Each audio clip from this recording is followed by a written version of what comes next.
Hello everyone, તો આજનો આપણા વિડીયોમાં આપણે 5 સ્ટડી ટેકનિક્સ છે તેમના વિશે વાત કરીશું કે જે તમને આગળ જતાં ખૂબ જ યુઝફુલ થશે.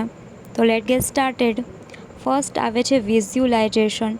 વિઝ્યુલાઇઝેશનમાં તમે કોઈ પણ સબ્જેક્ટ છે, એક્ઝામ્પલ તરીકે ફિઝિકલ જિયોગ્રાફી છે, હિસ્ટ્રિકલ ઇવેન્ટ છે, કલ્ચર છે, તેમાં કોઈ પણ ઇવેન્ટ લઈ લો, કોઈ પણ સ્થળને લઈ લો અને તમે તેમને વિઝ્યુલાઇઝ કરશો.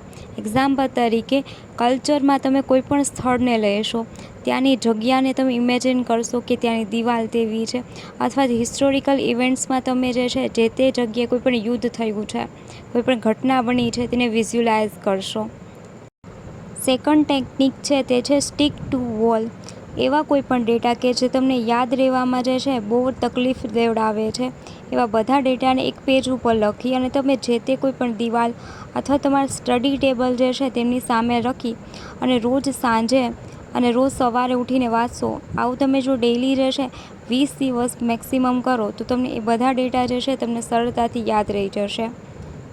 ત્યારબાદ આવે છે આપણો થર્ડ ટેકનિક, જેને હું કહું છું 3, 2, 1 રિકોલ મેથડ.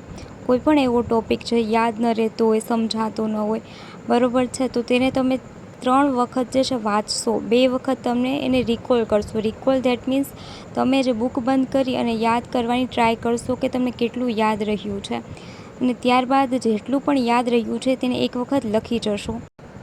આ મેથડથી તમે જેટલા પણ થિયરીના ટૉપિક છે તેને તમે સરળતાથી જે છે યાદ રાખી શકો છો. ફોર્થ આવે છે મેક કનેક્શન્સ.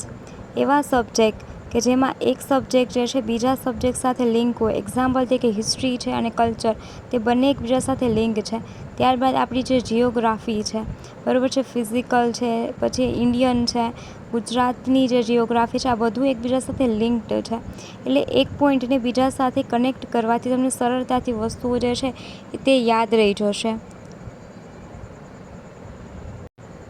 અને લાસ્ટ આવે છે કોન્સેપ્ટ એન્ડ પ્રેક્ટિસ.